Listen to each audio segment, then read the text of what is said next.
স্বাগতম জানাইছোঁ মোৰ YouTube channel Prahlad ব্লগলৈ। আশা কৰিছোঁ আপোনালোক সকলো ভালে আছে। এয়া চাওক বিদ্যুৎ আৰু মই আহি আছোঁ মানসলৈকে। মানস অভয়াৰণ্যত মোৰ এজন লগৰ ল'ৰা আছে, সি মাতি আছিল বহুত দিনৰ পৰা। তো আজি আমি আহি আছোঁ সিয়াৰ ঘৰলৈকে, আৰু সিয়াৰ ঘৰত গৈ আপোনালোকক সি মানে ধুনীয়া এটা ভিলেজ লাইফষ্টাইলত আছে আৰু আৰু ইয়াৰ এই ভিলেজ লাইফষ্টাইল পৰিৱেশটো আপোনালোকক দেখুৱাম।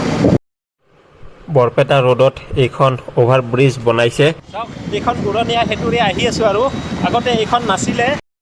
চাওক এইটো বেকী নদী হয়। বেকী নদীৰ পাৰে পাৰে আমি আহি আছোঁ মানসলৈকে। চাওক আমি মানে ৰাস্তাত আহি থাকোঁতে এডাল গছ দেখিলোঁ, আৰু সেই গছডালত বহুতো মৌৰ বাহা। চাওক সেই মৌৰ বাহাবোৰ, আৰু সেইবোৰ চাবৰ কাৰণে মানে ৰখি গ'লোঁ মই আৰু বিদ্যুৎ। এইডাল শিমলাৰ গছ, আৰু ইয়াত দেখিছে কিমান মৌৰ বাহা, মানে কিমান ইয়াতে মৌ মাখি আছে। চাওক দেখিছে গছডালত। চাওক মোৰ লগৰ ল'ৰা পাপুলালৰ ঘৰ আহি পালোঁ। মানে ৰাস্তা আৰু ইহঁতৰ এইটো ধুনীয়া, আৰু মানে চাৰিওফালৰ পৰা ধুনীয়া এটা পৰিৱেশ। তামোলৰ গছ, তাৰপিছত নাৰিকলৰ গছ, চাইডে চাইডে কলৰ গছ, ধুনীয়া এটা পৰিৱেশ। চাওক আমি পাপুলালহঁতৰ ঘৰত আহিলোঁ, আৰু ঘৰ আহি পালোঁ ইহঁতৰ। আৰু এতিয়া বিদ্যুতে গা ধুই আছে। আপোনালোকক ইয়াৰ পৰিৱেশটো দেখুৱাম, আৰু ইয়াৰ মানে সেই গা ধুবৰ ইচ্ছা গ'ল, তাৰ কাৰণে ইয়াতে গা ধুলে। আৰু ইয়াৰ যিটো গাঁৱলীয়া পৰিৱেশ সেইখিনি দেখুৱাম। গৰুৰ কাৰণে এইবোৰ খেৰ চাওক। এয়া হাঁহকেইটা চাওক, আধাৰ খাই আছে ইহঁতে। মই পাপুলাৰ ঘৰৰ পিছফালে, আৰু মানে মোৰ লগৰ ল'ৰাজন সিৰ ঘৰৰ পিছফালে, আৰু ইয়াৰ পিছফালে ইয়াৰ তামোলৰ বাগান, তাৰপিছত তামোলৰ বাগান, আৰু মাজে মাজে ফলৰ গছ আছে, আমৰ গছ, কঁঠালৰ গছ, লিচুৰ গছ, এনেকুৱাকৈ ধুনীয়া। আৰু চাৰিওফালৰ পৰা ভিলেজ লাইফষ্টাইল, ভিলেজৰ মানে ধুনীয়া এটা পৰিৱেশ গাঁৱৰ। ইয়াতে দেখিছে হাঁহ, মুৰ্গী চববিলাক আছে, আৰু এয়া মুৰ্গী। তাৰপিছত আৰু এনেকুৱাকৈ বহুত ধুনীয়া পৰিৱেশ, সেই গোটেইবোৰ আপোনালোকক এতিয়া মই দেখুৱাই আছোঁ। এয়া চাওক কঁঠাল কিমান লাগিছে, আৰু এয়া আমো বহুত লাগিছে, ইমান ডাঙৰ ডাঙৰ হৈছে আমবিলাক। চাওক এয়া বহুত ওচৰতে লাগিছে, হাতেৰে চুব পাৰি। চাওক, আৰু এয়া নাৰিকলৰ গছ, আৰু তলত এইবোৰ কচু, মান কচু লগাইছে। এয়া তামোলৰ বাগান এইখন, মাজে মাজে ফলৰ গছ লগাইছে। এয়া জামৰ গছ এইডাল, ধুনীয়া আৰু বাগানখন। এয়া পাপুলাৰ ঘৰৰ পিছফালে থকা বাগানখন মই দেখুৱাইছোঁ।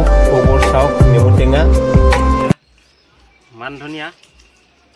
এই মান ধনিয়া মই ছিঙি আছোঁ চাটনি বনাবৰ কাৰণে। বিদ্যুৎ ভাই চাটনি বনাব, আমৰ চাটনি। আম পাৰি, এয়া লোকেল আম, ঘৰুৱা আম, এই ঘৰুৱা আমেৰে চাটনি বনাব। এয়া চাওক পুদিনা, এয়া মই পুদিনা ছিঙি লওঁ। তাৰপিছত আছে ইয়াতে ভোট জলকীয়া, মানে কৰ্দৈ জলকীয়া, যিটো আমাৰ অসমৰ থলুৱা। চাওক এয়া চাটনি বনাবৰ কাৰণে। চাওক এয়া বিদ্যুৎ, সি এতিয়া আম পাৰিব আৰু সি আমেৰে চাটনি বনাব। মানে চাটনি বনাবি ন? ইয়াতে মানে খানা খাম বুলি কৈছিলোঁ নদীৰ পাৰত, আৰু তাৰ কাৰণে লৈ আহিলোঁ, কিন্তু নদীৰ পাৰত নহ'ল, পাপুলাৰ ঘৰতে হ'ব। আৰু ইয়াত মই ডাইৰেক্ট আহি গ'লোঁ পাপুলাৰ পাকঘৰত, আৰু ইয়াতে মই এতিয়া চিকেন বনাম। চাওক ইয়াত চিকেন, তাৰপিছত চিকেনত দিবৰ কাৰণে মানে এইবিলাক ৰেডি কৰিছোঁ। এয়া দেখিছে, এই কাটিছোঁ, মানে কেপচিকামৰ লগত মই চিকেন বনাম। এতিয়া ৰান্ধনি হৈ আছোঁ, আৰু এয়া চাওক ধুনীয়া এটা মানে গাঁৱৰ পাকঘৰ,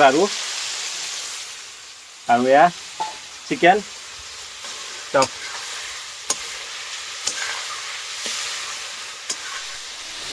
এয়া চাওক চিকেন, ইয়াতে নিমখ দি দিলোঁ, চিলি চিকেন ৰেচিপি বনাই আছোঁ। এয়া হালধি,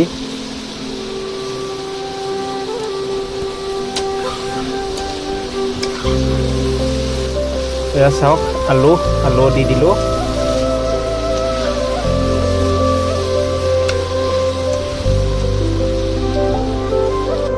এয়া চিলি, পিঁয়াজ, বিলাহী এইবোৰ ইয়াত দি দিলোঁ, দি এতিয়া লৰাই দিম। চাওক বাকী মছলা মই দিছোঁ ইয়াতে, আদা, নহৰু, ধনিয়াৰ গুড়ি, জিৰাৰ গুড়ি, এইবিলাক সকলো ঘৰুৱাই হয়। এয়া চাওক এতিয়া অলমষ্ট ৰেডি হৈ গ'ল। চাওক মোৰ চিকেন ৰেচিপি ৰেডি হৈ গ'ল। এয়া দেখিছে, এতিয়া এইখিনি মই এতিয়া নমাম। অলমষ্ট মোৰ ৰেডি হৈ গ'ল। এতিয়া এইখিনি এইখিনিৰে মানে আমাৰ খানা হ'ব। ইয়াত চিকেন বনালোঁ, তাৰপিছত বিদ্যুতে চাটনি বনাই আছে আমটো যে পাৰিছিলে সেইটোৰ চাটনি বনাবহি। আৰু ইয়াত চিকেন হৈ গ'ল আৰু দালি চব্জি এইবিলাক থাকিব। এয়া চাওক আমি ভাত খাই আছোঁ। যিহেতু আমি নদীৰ পাৰত যোৱা নহ'ল তাৰ কাৰণে আমাৰ খানাটো ঘৰতে হৈ গ'ল। আৰু এয়া দেখিছে বিদ্যুতে খাই আছে। আৰু এয়া মই আৰু এয়া আমাৰ ডিছ দেখিছে, এয়া বেঙেনা ভাজি, তাৰপিছত এয়া পটল, তাৰপিছত এয়া চাওক এয়া দালি, তাৰপিছত এয়া মই বনোৱা চিকেন বহুত টেষ্টি হৈছে, বাকীবিলাকো বহুত টেষ্টি হৈছে। চিকেন কিন্তু বহুত বেছি টেষ্টি কাৰণ মই বনাইছোঁ। আৰু এয়া এতিয়া আমি ধুনীয়াকৈ খাই আছোঁ। এয়া বিদ্যুৎ ভাই, এয়া মই আৰু এয়া পাপুলাল মাহাজন। এয়া চাওক আৰু এইবোৰ খাই বৈ এতিয়া আমি ঘৰলৈকে যাম। আৰু এতিয়া আমি যাব ওলাইছোঁ। এয়া বিদ্যুৎ ভাই গাড়ী চাড়ী লৈ মানে ৰেডি হৈ গ'ল হেলমেট পিন্ধি। আৰু এয়া মোৰ হেলমেট আৰু ময়ো এতিয়া যাব ওলাইছোঁ। এয়া পাপুলাল যাওঁ। ঠিক আছে, এতিয়া মই ভিডিঅ'টো ইয়াতে সামৰিছোঁ। ভিডিঅ'টো চাই কেনেকুৱা পালে কমেণ্ট বক্সত জনাব। আৰু মোৰ যদি ভিডিঅ'টো চাই ভাল লাগিছে তেতিয়াহ'লে মোৰ চেনেলটো লাইক শ্বেয়াৰ আৰু ছাবস্ক্ৰাইব কৰিব। এয়া আছিল এইটো মোৰ মানে ভিলেজ লাইফষ্টাইল, তাৰপিছত ভিলেজ ব্লগ আছিল এইটো।